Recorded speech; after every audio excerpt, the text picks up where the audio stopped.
Imagine sitting in a church in Bugolobi or a mosque in Chivuli. The room is absolutely packed. Picture this, and people are crying, whispering, and holding program booklets with your face printed on the cover. You are laying in a wooden box at the front of the room. You are dead. And now, one by one, your best friend, your sibling, and even your colleague step up to the microphone to tell the audience who you actually were. Here's the plot of today's episode. Most of us are spending our best years working so many hours a week to build a reputation for a eulogy we would be completely embarrassed to hear. Think about the absurdity of our daily lives. You spend years stressing over title upgrades, posting luxury weekend flexes on Instagram, and trying to impress uncles who don't even like you. But when you strip away the audience, those things mean absolutely nothing. Then you realize you built a life designed for applause rather than fulfillment, which leads to a terrifying realization on your deathbed that you lived someone else's script. In the previous episode, we did talk about drifting like a cavera in the wind simply because of low values clarity. Today, we stop diagnosing the problem. Today, we do two uncomfortable, radical mental exercises to strip away societal performance and design your unshakable personal code. Let's dive in. Firstly, let's look at your identity through a brutal storytelling lens.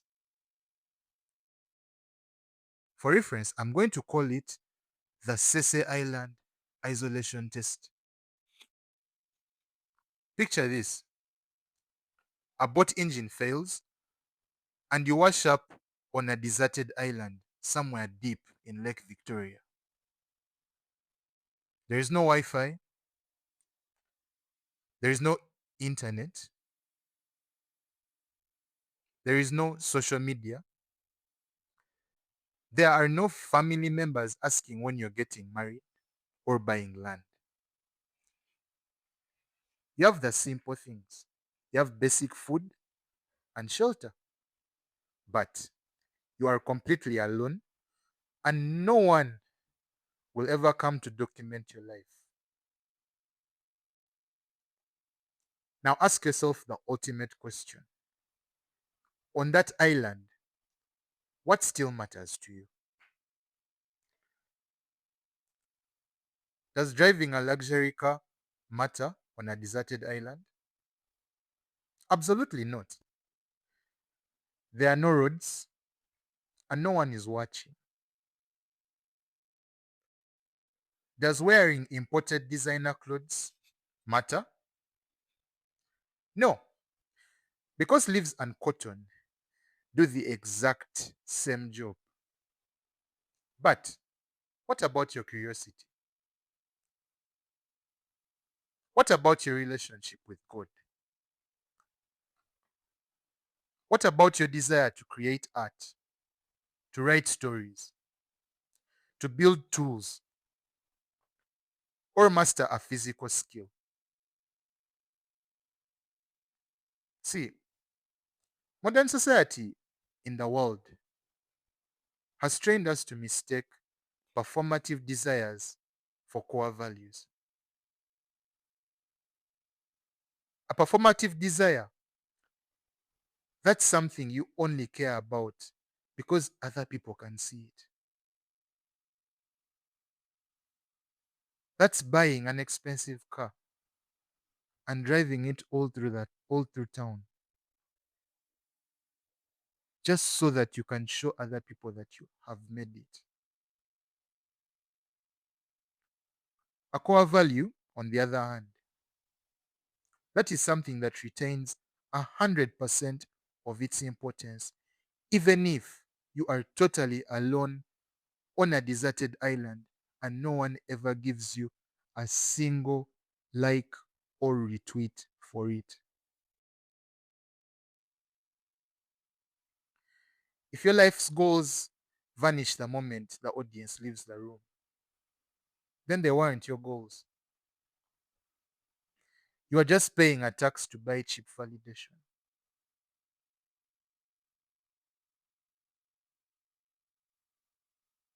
Now, the next thing we're going to do, let's clean up a huge mistake that people make when they try to build a personal code. They confuse superficial preferences with deep moral values. And I know these are two huge terms, so let's keep it very, very, very simple. A preference, that's what you like. But a value, that's what you are willing to bleed for.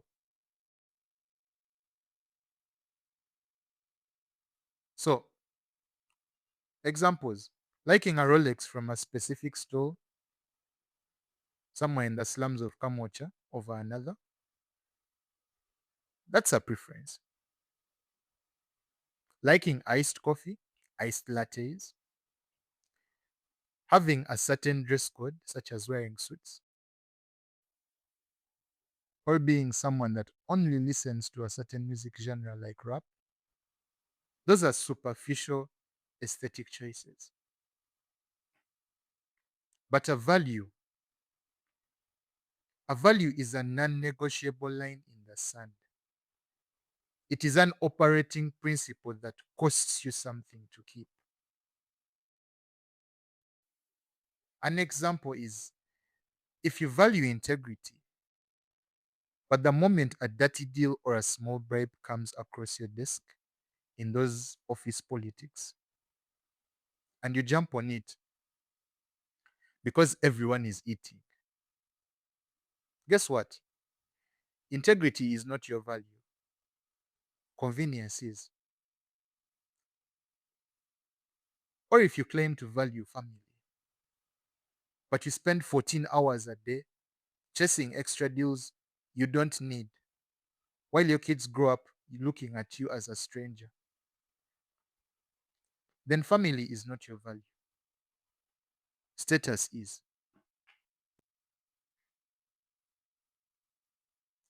And you'll come to realize that values are not free. There is always a trade off when it comes to values. A real value will occasionally cost you money, it will occasionally cost you social status, or even cost you a fake friendship. If it has never cost you anything, it's not a value yet. It's just a nice sentiment you put on a bumper sticker.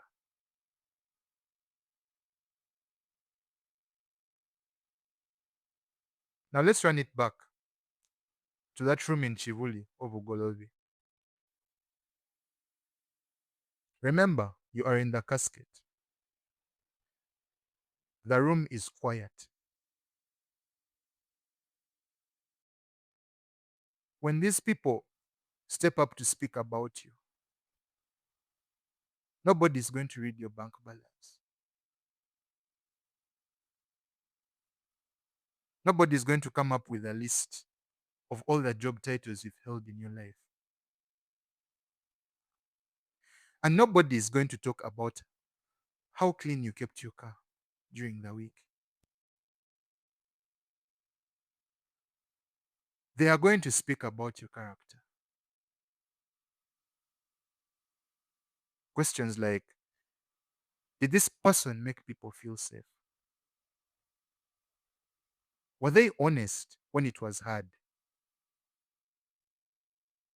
Did they build things that outlasted them? Or were they selfish, anxious, and constantly chasing wind? Those are the questions that are going to be asked about you. And every question is going to point specifically at your character.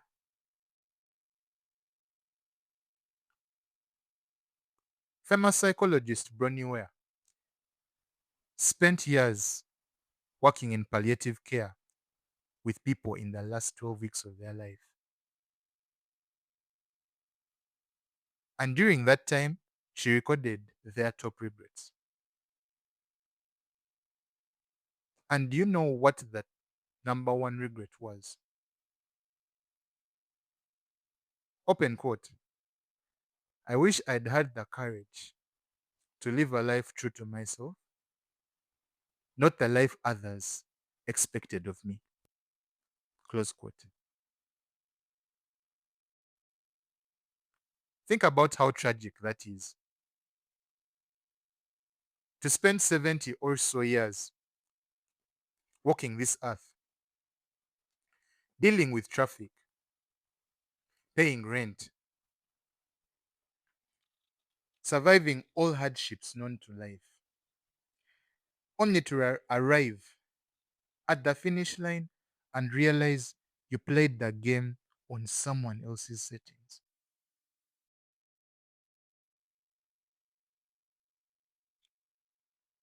But don't worry, we are not going to leave this room with regret. We're going to walk backwards from the graveyard today. So tonight, before you go to sleep, grab a notebook and write down your eulogy in 3 simple sentences. Number one, write, who did I protect and build up? Number two, write, what standards did I refuse to compromise on, no matter the price? Number three, what did I create or leave behind that mattered? Those 3 sentences are not a dream for the future, they are your personal code. Starting tomorrow morning at 7 a.m., or starting just as soon as you write your eulogy. So much so that when a decision comes up anytime this week, ask yourself, is this building the eulogy I want? Or is it just feeding the audience that I have around me? Strip away the performance. Put down all the fake desires. Build a code that stands firm, whether you are surrounded by thousands or completely alone. That's what I had for you for today's episode. For those that have tuned in up to this point, thank you so much for listening to the Little Growth Podcast. I've been your host, Damson.